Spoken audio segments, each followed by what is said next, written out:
have the intention to continue to grow. And it's very important that all the nutrients will be in the feed and that the farmer will have a good result. So sometimes it's better to have a good cost-effective feed than to have a cheap feed that is not going to give you the results. With government's renewed focus on stakeholder collaboration, Ghana's aquaculture sector is poised for significant transformation, driving food security, job creation, and sustainable growth for communities across the country. And that's all the business news tonight. Stay with us. Sports news comes up shortly. The Business Brief was brought to you by CompuGhana, passion for technology.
All league centres.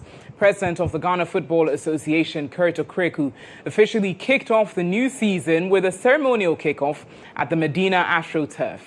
In the southern zone, Jonina ladies got off to a flying start, thrashing soccer intellectuals by 4-0. Police ladies also made a strong statement, defeating Halifax Queens by 4-1. Elsewhere, Epiphany Warriors faced off with Army Ladies in another thrilling Southern Zone encounter. In the Northern Zone, Northern Ladies were held to a goalless draw by Prisons Ladies, sharing the spoils in a KG contest. Army Ladies also defeated Epiphany Warriors 2-1 in the second game of the Women's Premier League. The weekend's results mark a promising start to the Women's Premier League season as teams battle for early dominance in both zones.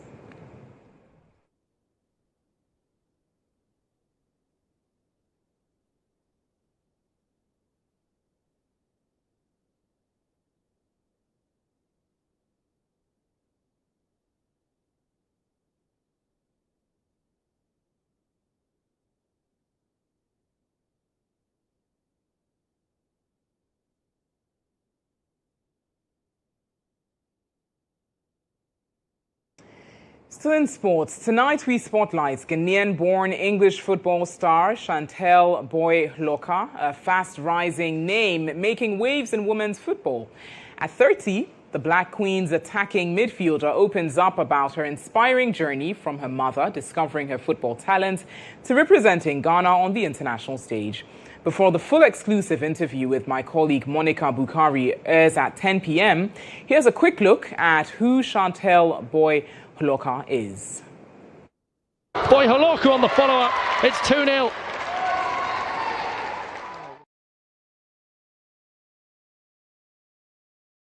She's bold. She's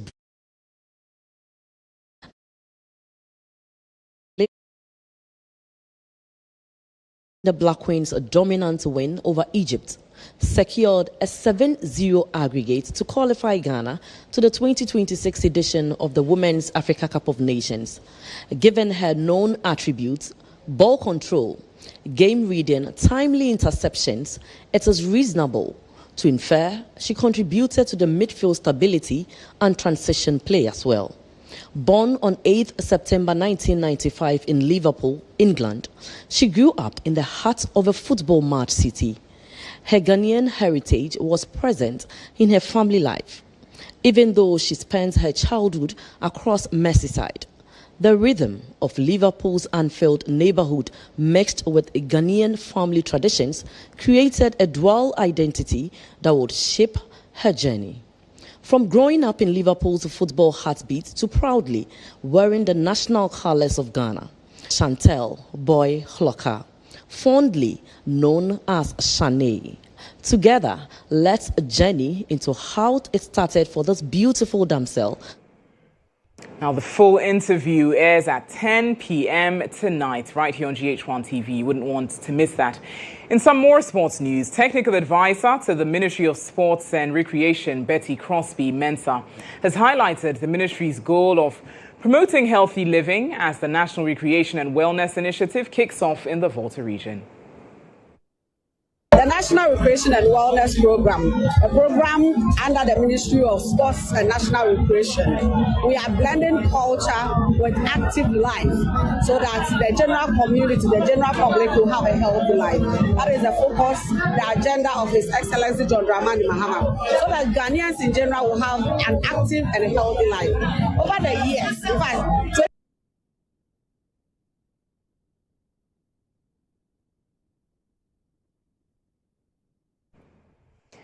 and that's all the sports news we've got for you this evening. Entertainment news is next.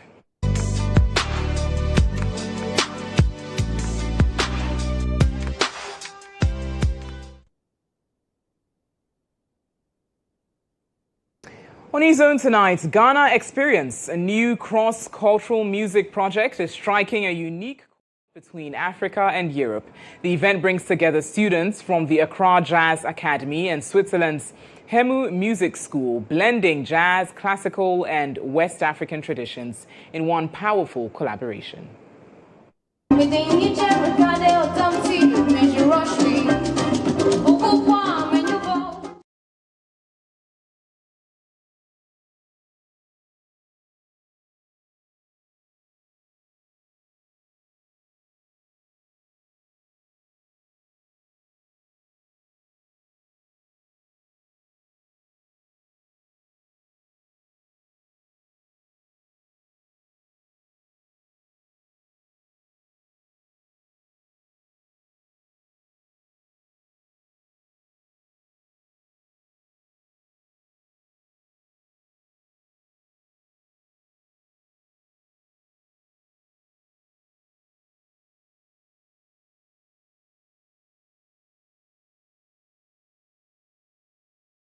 That we can come together and create something beautiful.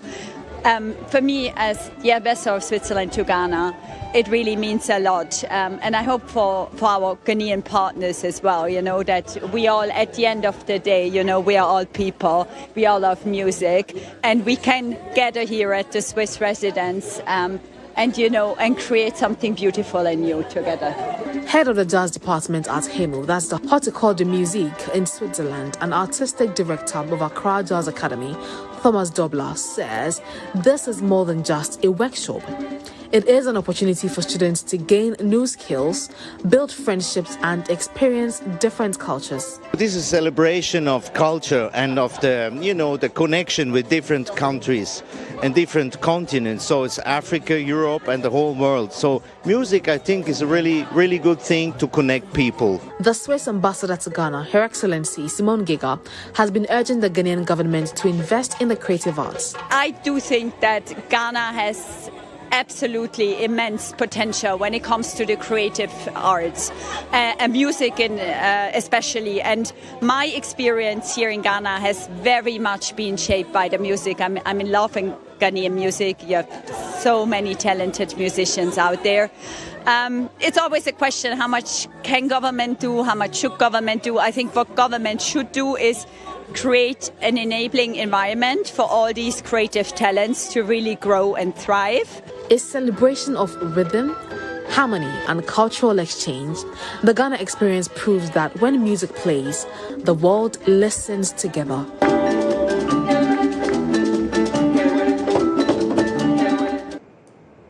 Exciting initiative there. We bring you international news next.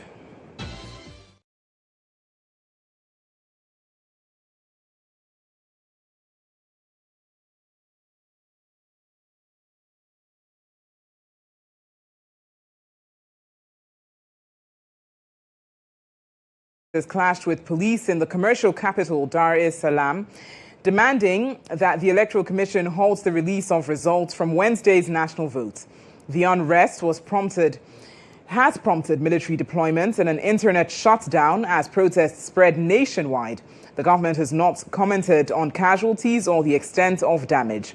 Amnesty International reported that at least 2 people were killed during Wednesday's protests, while opposition figures abroad have spoken of higher tolls and are organizing online support for demonstrators.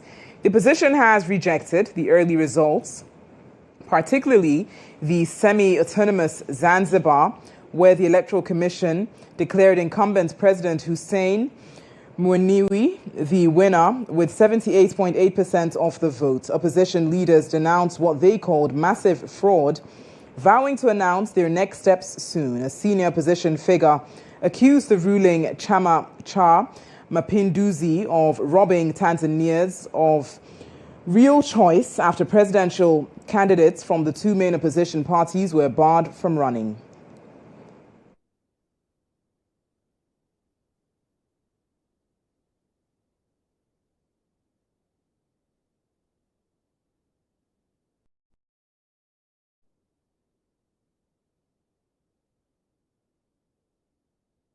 That's all the international news we've got for you this evening. Lots more international and local stories are available on our website, starfm.com.gh. Thank you so much for watching News Tonight this evening. I am Natalie Fort. It was produced by Bernice Abubedu Lanza. Have a wonderful evening.